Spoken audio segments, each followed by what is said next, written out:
அஸ்ஸலாமு அலைக்கும் வரஹ்மத்துல்லாஹி வபரகாத்து. கண்ணியமிக்க அல்லாஹ்வின் நல்லடியார்களே, இன்று ஹதீஸ் நபிமொழி சொல்கிறேன், கேளுங்கள். இரவு தொழுகை சிறந்த வணக்கம். அல்லாஹ்வின் தூதர் ஸல்லல்லாஹு அலைஹி வஸல்லம் அவர்கள் என்னிடமும் தம் புதல்வி ஃபாத்திமா ரலியல்லாஹு அன்ஹு அவர்களிடமும் ஒரு இரவு நேரத்தில் வந்தார்கள். எங்களிடம் நீங்கள் தஹஜ்ஜுத் தொழவில்லையா என்று கேட்டார்கள். நான், அல்லாஹ்வின் தூதரே, எங்கள் உயிர்கள் எல்லாம் அல்லாஹ்வின் கரத்தில் தானே இருக்கின்றன. அவன் எங்களை தூக்கத்திலிருந்து எழுப்ப நாடினால் எங்களை எழுப்பி விடுவான் என்று சொன்னேன். நான் இப்படி சொன்னபோது அல்லாஹ்வின் தூதர் ஸல்லல்லாஹு அலைஹி வஸல்லம் அவர்கள் எனக்கு எந்த மறுமொழியும் கூறாமல் திரும்பிச் சென்று விட்டார்கள். பிறகு நபி ஸல்லல்லாஹு அலைஹி வஸல்லம் அவர்கள் திரும்பிச் சென்றபடி தமது தொடையில் தட்டிக்கொண்டே, மனிதன் அதிகம் தர்க்கம் செய்பவனாக இருக்கின்றான் என்று சொல்லிக் கொண்டிருந்ததை நான் கேட்டேன்.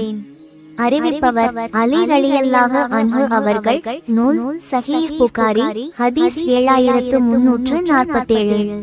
ஆகையால் அன்பானவர்களே, இரவு தொழுகை அவசியத்தை ஏற்படுத்திக் கொள்ளுங்கள்.